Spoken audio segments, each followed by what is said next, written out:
Hey, here's a strange thing. This morning, there was a 12-year-old girl on the Today Show who's suffering from a mystery medical condition that has the experts baffled.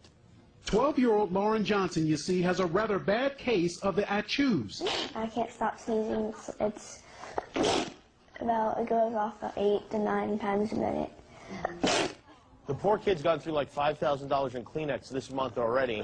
It's been going on 2 weeks. Not only can she not stop sneezing 8 or 9 times a minute, she has a little brother who can't stop doing this.